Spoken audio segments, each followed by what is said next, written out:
এক টুকরা গরুর মাংসের কিমা, রসুনের কোয়া, শুকনা মরিচ, কাঁচা মরিচ, আদা কুচি, পেঁয়াজ কুচি, কালিজিরা, সরিষার তেল, স্বাদমতো লবণ, একটু হলুদের গুঁড়া দিয়ে 2 থেকে 3 মিনিট খুব ভালো মতো ভাজা ভাজা করে নিব। তারপর ঢাকনা দিয়ে দিব 2 মিনিটের জন্য। 2 মিনিট পর ঢাকনাটা খুলে আরো 1 মিনিটের মতো খুব ভালো মতো ভেজে নিব। তারপর দিয়ে দিব 1 কাপ পরিমাণে পানি। এই পানিটা দিয়ে চুলার আঁচটাকে মিডিয়াম টু লোয়ে রেখে খুব ভালো করে সবকিছু সেদ্ধ করে নিব। সেদ্ধ করার পরে এটাকে আরো খুব ভালো মতো ভাজা ভাজা করে নিতে হবে যতক্ষণ না এরকম তেল বেরিয়ে আসছে। তারপরে একটা ব্লেন্ডারের জারে নিয়ে সবকিছুকে ব্লেন্ড করে নিলেই হয়ে যাবে। আর 2টা সেদ্ধ আলু খুব ভালো মতো গ্রেটার দিয়ে গ্রেট করে নিয়েছি। এখন সবকিছু একখানে ভালো মতো মাখিয়ে গোল গোল করে শেপ দিয়ে নিব। এরপর লাগছে ময়দা। ময়দার মধ্যে দিয়ে খুব ভালো মতো ময়দা লাগিয়ে ফেটিয়ে রাখা ডিমের মধ্যে দিয়ে দিব। ডিম থেকে উঠিয়ে ব্রেড ক্রামের মধ্যে দিয়ে কোট করে নিব।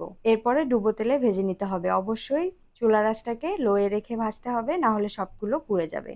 হয়ে গেল এক টুকরা মাংস দিয়ে মজাদার নাস্তা।